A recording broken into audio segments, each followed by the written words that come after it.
नमस्ते दोस्तों, शिव सूत्रों की इस यात्रा में आपका स्वागत है, अभिनंदन है।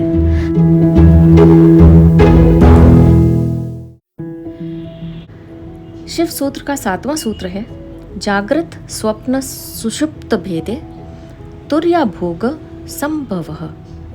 यानी जागृत अवस्था, स्वप्न अवस्था और सुषुप्त अवस्था के भेद को जो जान लेता है वही तुर्य अवस्था को भोग सकता है। तुर्य अवस्था का अर्थ है परम ज्ञान।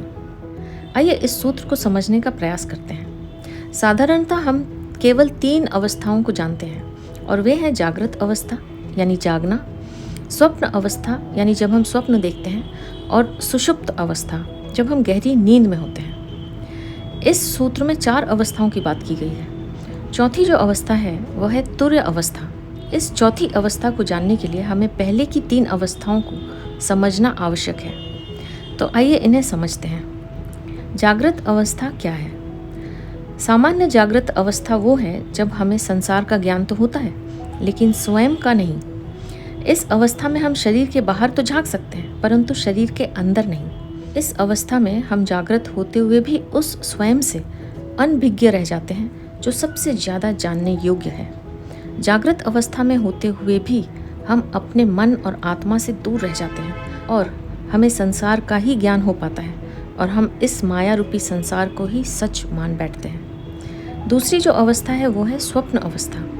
इस अवस्था में हम बंद आंखों से संसार का प्रतिबिंब देखते हैं, रिफ्लेक्शन देखते हैं। स्वप्न अवस्था में हमारा मन हमें वो प्रतिबिंब दिखाता है जो जागृत अवस्था में नहीं हो पाता या संभव नहीं होता है। इस अवस्था में हमारा मन हमें उन सभी चीज़ों की अनुभूति करा सकता है जिनकी हमने कामना की हो। स्वप्न हमें भय का भी विकराल रूप दिखा सकते हैं, हमें बिना पंखों के आसमान में उड़ा भी सकते हैं, लेकिन इस अवस्था में भी हम स्वयं को जानने से चूक जाते हैं। यहाँ भी संसार हमारा पीछा नहीं छोड़ता और प्रतिबिंब रूप में हमें घेरे रहता है।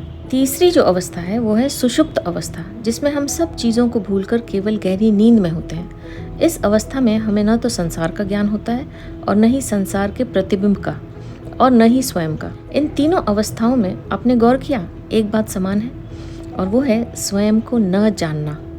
तीनों अवस्थाओं में हमें स्वयं का कोई ज्ञान नहीं होता। इस स्तर पर कुछ लोग कह सकते हैं कि हम तो स्वयं को जानते हैं। उनका मत हो सकता है कि ये मेरा हाथ है, ये मेरा पैर है, ये मेरा शरीर है और इससे ज़्यादा स्वयं को और क्या जानना। जो लोग ऐसा कहते हैं और सोचते हैं उन्हें यह बात स्मरण रखना है कि जो हमारा है वो हम नहीं हैं। चौथी अवस्था है तुर्य अवस्था। तुर्य अवस्था वह सिद्ध अवस्था है जिसमें हम अपने आप को यानी स्वयं को जानते हैं। सब योग और ध्यान इसी अवस्था को पाने के उपाय हैं। इस अवस्था में हम संसार को जानने के साथ साथ स्वयं को भी जान लेते हैं। हमें पता चल जाता है कि इन दोनों में श्रेष्ठ कौन है। सामान्य जागृत अवस्था एक दीपक की तरह है जो आसपास की वस्तुओं को तो प्रकाशित कर सकती है लेकिन दीपक तले अंधेरा होता है।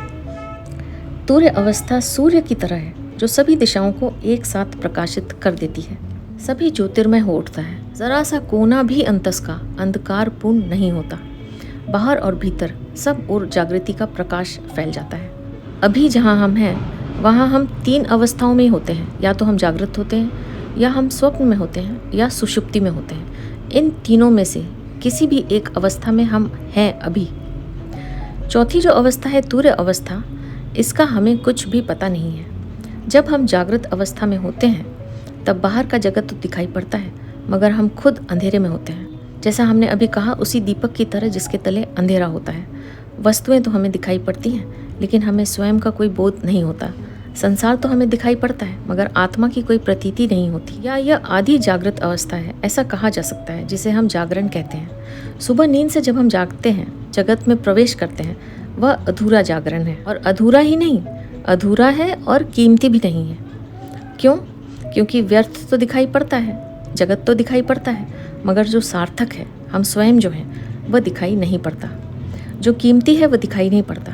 हीरा अंधेरे में खोया रहता है। हमें सारा संसार दिखाई पड़ता है मगर हम स्वयं को नहीं देख पाते। स्वप्न अवस्था में भी हम संसार के प्रतिबिंब को ही देख पाते हैं। उन्हीं प्रतिबिंबों को हम जानते हैं और देखते हैं, जैसे कोई दर्पण में देखता हो चांद को या झील के पानी में कोई देखता हो आकाश के तारों को। सुबह उठकर हम वस्तुओं को सीधा देखते हैं और स्वप्न में हम उन्हीं वस्तुओं का प्रतिबिंब देखते हैं, तब वस्तुएं भी दिखाई नहीं पड़ती। और तीसरी अवस्था जिसे हम सुषुप्ति कहते हैं, इसमें बाहर का जगत भी खो जाता है, वस्तुओं का जगत अंधेरे में खो जाता है और प्रतिबिंब भी दिखाई नहीं पड़ते, यानी स्वप्न भी तिरोहित हो जाते हैं। इस अवस्था में हम गहन अंधकार में पड़ जाते हैं।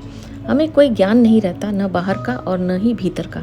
जागृत अवस्था में हमें बाहर का ज्ञान रहता है, मगर सुषुप्ति में हमें कोई ज्ञान नहीं रहता। जागृत अवस्था और सुषुप्ति के बीच एक मध्य कड़ी है, स्वप्न, जहाँ बाहर का ज्ञान नहीं होता, लेकिन बाहर की वस्तुओं से बने हुए प्रतिबिंब हमारे मस्तिष्क में तैरते हैं और उन्हीं का ज्ञान हमें होता है। चौथी जो अवस्था है, तुर्य अवस्था, का अर्थ है भीतर और बाहर दोनों का ज्ञान होना।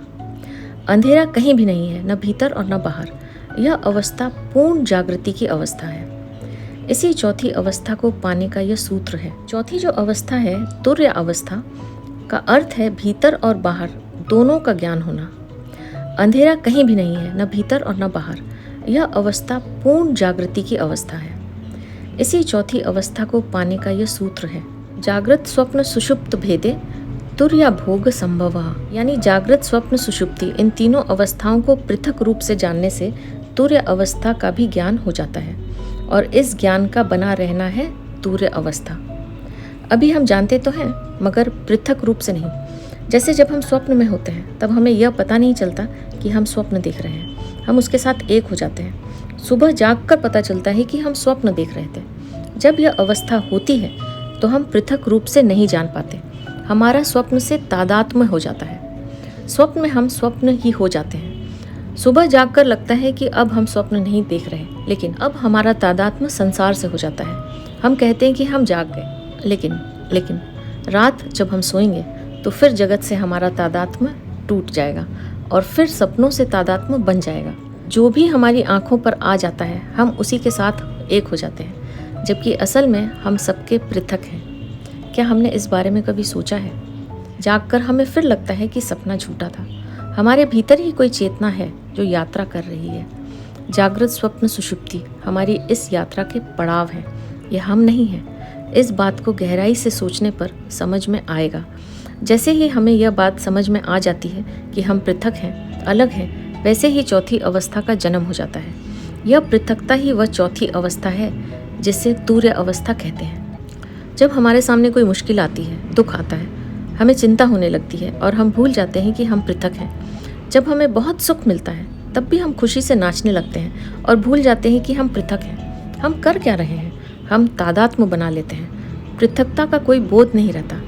तो हमें क्या करना है? हमें धीरे धीरे हर स्थिति में अपने को उससे अलग करने का प्रयास करना है। पृथकता का बोध को बनाए रखना है कि जो भी हो रहा है वह शरीर को हो रहा है और हम जानने वाले हैं, साक्षी हैं। शरीर के लिए परिस्थिति अनुसार सुविधा भी बनाना है, मगर पृथकता के बोध के साथ। ऐसा नहीं कि भूख लगी है खाना न खाएं क्योंकि हम शरीर नहीं हैं। नहीं, ऐसा नहीं करना है। खाना है पर बोधपूर्णता के साथ खाना है।